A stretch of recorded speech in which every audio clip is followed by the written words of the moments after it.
Aujourd'hui, je vais vous parler d'un moment très personnel, d'une période où j'ai failli abandonner mes rêves. J'ai eu des jours où j'ai pensé que tout ce que je faisais ne servait à rien, que ça me menait à rien, ça me menait à nulle part. Et que peut-être il valait mieux arrêter. Mais au lieu d'abandonner, j'ai découvert quelque chose qui a changé ma manière de créer, de réfléchir et de persévérer. Et c'est exactement ce que je veux partager avec vous aujourd'hui. J'étais dans une saison de ma vie très sombre. Tout semblait difficile, j'avais des idées, des projets, des rêves, mais rien ne fonctionnait. Je me rappelle même m'être posé cette question. Je me suis demandé pourquoi continuer de s'acharner quand tout ce que tu fais ne donne absolument rien, aucun résultat. Peut-être que je suis pas faite pour ça. Je me souviens très précisément d'une période où j'avais presque envie d'abandonner l'écriture. Je passais des heures devant ma page blanche, incapable d'écrire quoi que ce soit qui me satisfasse. Et je me demandais si mes rêves avaient vraiment un sens. J'étais fatiguée, frustrée, j'avais l'impression de tourner en rond. Mais un jour, j'ai décidé de juste poser un mot, puis un autre, sans chercher à faire quelque chose de parfait. Et c'est ce petit geste, répété, chaque jour qui m'a fait avancer. Je réalise que ces moments où tout semble impossible sont en fait des étapes normales du processus créatif et qu'il suffit parfois de continuer malgré tout pour que les rêves reprennent vie. Mon problème, c'est que j'avais aucune stratégie pour survivre dans le noir. Tout ce que j'avais planifié fonctionnait quand tout allait bien. Mais quand la vie se compliquait, je n'étais pas préparée aux résultats inattendus. Je savais pas comment gérer les situations tendues. C'est comme quand on commence un régime ou une résolution qu'on fixe en début d'année. Au début, tout va bien, on est motivé, mais quand on a une longue journée, que tout nous énerve et qu'on est tenté de craquer, on n'a rien prévu pour les phases sombres et compliquées. Pour moi, ça s'est traduit par des moments où j'avais envie de renoncer à mes projets parce que les obstacles semblaient trop grands. Et puis il y a eu les gros défis. J'étais à la fac, je faisais des petits boulots. Je voulais tout faire pour réussir dans le milieu pro. J'ai réussi à obtenir mon diplôme avec la grâce de Dieu, mais le travail n'était pas satisfaisant. J'en étais à me demander pourquoi j'avais fait tout ça. Encore une fois.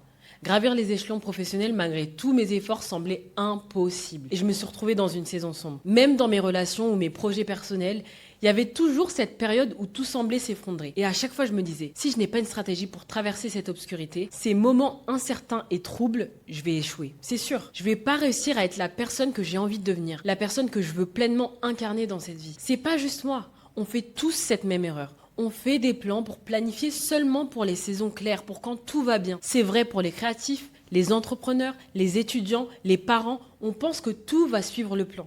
Jusqu'à que la vie se complique. On peut être motivé dans une saison bien, mais quand tout devient compliqué, on doit avoir aussi une stratégie pour s'en sortir. Si on ne prévoit pas ces saisons, on risque d'abandonner. C'est sûr, parce que quand il y a une difficulté qui se présente, c'est facile de faire un pas en arrière pour rester confortable. L'inconfort, le risque de changer, ça fait toujours plus peur, mais c'est pas un long fleuve tranquille en fait. Ça demande d'avoir de la ténacité et de la persévérance. Trop souvent, quand les choses vont mal, on arrête complètement d'essayer. Et c'est exactement ce qui fait que tant de projets, de rêves ou même d'entreprises échouent. Comment traverser ces saisons difficiles sans abandonner ses rêves et ses projets? La réponse est simple et efficace. Prépare-toi pour l'obscurité. Voici ce que j'appelle ma stratégie pour les saisons dures. 1. Accepter que l'obscurité arrivera. On doit anticiper que tout ne se passera pas comme prévu. Le plus grand risque est de croire que tout sera toujours clair et simple. En 2.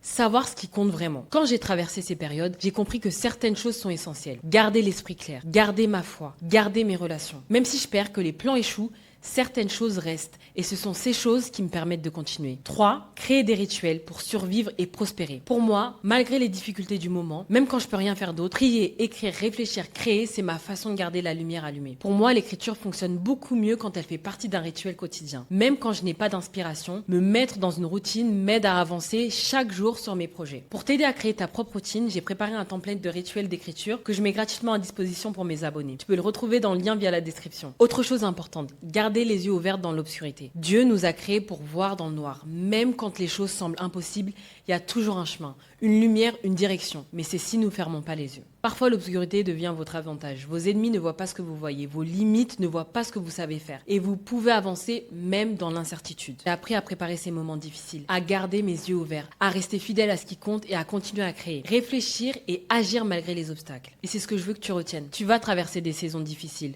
où tu n'auras qu'une envie, c'est de ne pas continuer tes projets, où tout semblera inutile. Tu vas rencontrer des obstacles et des moments où tout te semblera perdu. Mais si tu as une stratégie, si tu gardes les yeux ouverts, l'esprit lucide et que tu t'accroches à ce qui est essentiel, tu vas réussir à continuer à ne pas abandonner. Si aujourd'hui tu te sens perdu ou découragé, rappelle-toi, tes projets méritent ta persévérance. Si cette vidéo t'a parlé, laisse-moi un commentaire sur la saison sombre que tu as traversée et comment tu as réussi à la surmonter. Partage-la avec quelqu'un qui a besoin d'un rappel pour ne pas abandonner ses rêves. Et surtout, continue à créer, réfléchir et écrire. Tes idées ont de la valeur et tes rêves méritent d'être vécus. On se retrouve dans la prochaine vidéo. Bisous!